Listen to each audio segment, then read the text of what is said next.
सती बाबू, मैं आपके बारे में बोलने लगा तो आपकी डॉटर इन लॉ के बारे में ज़्यादा बोल दिया, क्योंकि मुझे उस पर बहुत ज़्यादा भरोसा है। क्योंकि वो भरोसे का आदमी है, वो लीडर है जो महादेव की तरह दूसरों का जहर भी पी के दुनिया की कल्याण की बात करता है। तो इस तरह से कभी कभी लोग पैदा लेते हैं, साधारण मनुष्य वो नहीं होता है। साधारण लोग क्या होता है, उसका दिमाग बारूद का भीड़ होता है। थोड़ी सी किसी ने गलती की, वो बारूद ऐसा फटता है ना कि वो आदमी नहीं जानवर हो जाता है। जब क्रोध मनुष्य पर छाता है, सारा विवेक मर जाता है। समझ रहे हैं? जब क्रोधित हो जाता है मनुष्य तो विनाश खुद का करता है, लेकिन वातावरण को भी वो विध्वंस कर देता है ना। जब क्रोध मनुष्य पर छाता है, सारा विवेक मर जाता है। जहाँ दया तहाँ धर्म है, जहाँ लोभ तहाँ पाप, जहाँ क्रोध तहाँ काल है, जहाँ क्षमा तहाँ आप। तो हम योग विद्या का अध्ययन क्यों करते हैं?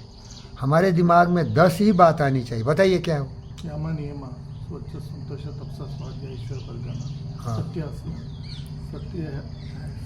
अहिंसा सत्य अस्त्य ब्रह्मचर्य। हाँ, आप इधर से जम्बलिंग कर दिए। अब मैं सही सुनाता हूँ। सबसे पहले आपको 10 विचार को दिमाग में रखना चाहिए। ज़्यादा रखें, बुद्ध तो 8 ही बोला और ये पतंजलि 10 बोल दिया। वो 2 खंड में बांटा उसने। बोला कि आप सामाजिक जीव जंतु हो, समाज में रहोगे तो आपका व्यवहार कैसा हो। तो बोला कि आप कहीं भी जाओ, मन वचन कर्म से अशांत मत होना, अहिंसा का पालन करो। आपकी वाणी से किसी को तकलीफ नहीं हो, आपके विचार से भी सब आएगा। विचार जैसा होगा वैसा ही बोलोगे, वैसा ही करोगे, वैसा ही संस्कार बनेगा। तो विचार को पवित्र रखो, नॉन वायलेंट रखो, अहिंसक रखो। इसके बाद सच्ची वाणी बोलिए, मन का आपा खोए, औरों को सुतल करो, आप इसी करो। इसके बाद अहिंसा सत्या अस्तया। अस्तया, अस मीन्स दूसरे का त्याग, मीन्स मत लो, दूसरे का चीज़ मत लो, मीन्स लोभ आएगा तो भी लोगे। कहीं भी कोई आया, देखिए एक कर्नल आया मेरे घर में, ये कर्नल रंगाराव साहब का वो मैनेजर था। मेरे घर में एक मैं काउ बॉय कैब खरीदा था। एक बहुत बड़ा जगह भूल गया मैं वो, तो वहाँ मैं काउ बैग हैट खरीदा था। वो लगाया, बोला हमको कितना सूट कर रहा है डॉक्टर साहब, कितना सूट कर रहा है, मैं ले लूँ क्या? अरे ले लो भाई, ले लो भाई। अब देखिए वो इतना बड़ा कर्नल है, कैसा 2 पैसे गिर गया। हमारी बच्ची जीवी कृष्णा रेड्डी के घर गया एक दिन, और उनके घर में पूरे दुनिया से लाए हुए सामान सजे हुए हैं उनके ड्राइंग रूम में। वो छूने लगी, अंकल ये कितना अच्छा है, ये कितना अच्छा है। और मैं ज़मीन पर बैठा हुआ था, सोच रहा था, अरे वो हवा कितना अच्छा है, वो पेड़ की पंखुड़ी कितना अच्छा है, वहाँ पानी कितना निर्मल है, और वो देख रही है कि सामान कितना अच्छा। ये विचार है। जो अज्ञानी मूर्ख होता है ना, वो भूल भुलैया में खो जाता है, सत्य का एहसास नहीं होता है। समझ रहे हैं क्या? इसीलिए अपरिग्रह, दूसरे का कोई भी सामान हो उसको ढेला समझो, पत्थर समझो, वो तुम्हारा है ही नहीं, उस पर लोभ क्यों कर रहे हो? जहाँ लोभ तहाँ पाप है, वो पाप है। और वो भी खुश हो रहे थे, विशेष पसंद आएगा तुम्हें, ये मैं लंदन से लाया। अरे अंकल क्या है? अच्छा ये देखो अंकल, ये कहाँ से लाए? अरे ये कैम्ब्रिज से लाया। ये कहाँ से लाया? ऑक्सफोर्ड से लाया। ये कहाँ से लाया? तो ये लाया मैं यहाँ से, बोस्टन से लाया, बोस्टन टावर से लाया। दोनों खुश है, एक अपने को बड़ा बनाने में खुश है, दूसरे उसकी बड़ाई करने में खुश है। भूल भुलैया में मत पड़ो भाई, शांत रहो, लोभ लालच मत करो। इसी को अपरिग्रह बोलते हैं। दूसरे का जो भी है तुम्हें क्या लेना भाई, है ना। मातृवत परदारेसु पर द्रवेशु लोष्टवत। एक आदमी अपने दोस्त के घर गया, उसकी पत्नी इतनी सुंदर थी कि पति के सामने ही चपक के उसको पकड़ के कुछ करना चाहा। इतना काम वासना में लीन हो गया वो।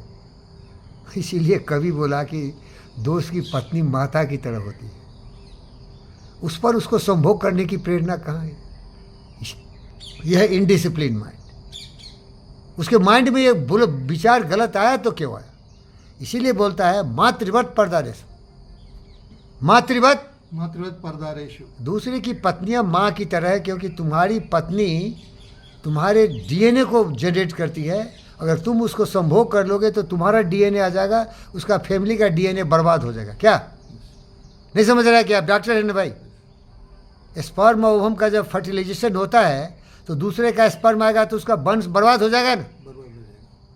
रघुकुल रीत सदा चलाई, प्राण जाए पर बचन न जाई। तो दशरथ का खून होगा तभी तो उसका खून में वैसा खून पैदा होगा। शिवाजी महाराज का खून रहेगा तभी होगा ना। या औरंगजेब का खून आ जाएगा उसके वंश में तो क्या हो जाएगा, अत्याचारी हो जाएगा। डीएनए तो जनरेट करता है ना। तो इसीलिए कवि ने बोल दिया मातृवत परदरेश। मातृवत परदरेश। दूसरे की पत्नी है, उसके घर क्या वो जनरेशन को पर्दा करे, उसके साथ संभोग मत करो। कबीरदास भी बोला, चाणक्य भी बोला, बहुत बड़ा पाप है। तुम कहीं जाओ ना भाई, तुम्हारा काम इतना उत्तेजित कर रहा है, जानवर हो गया, कुत्ता हो गया साले कमीने, तो कहीं भी जाके करो। दूसरे की पत्नी को क्यों तुम गड़बड़ कर रहा है? ये अपरिग्रह उदाहरण दिया हूँ मैं। और मीन्स नहीं, परिग्रह, दूसरे का कोई चीज़ ग्रहण मत करो। वो धन हो, दौलत हो, वैभव हो।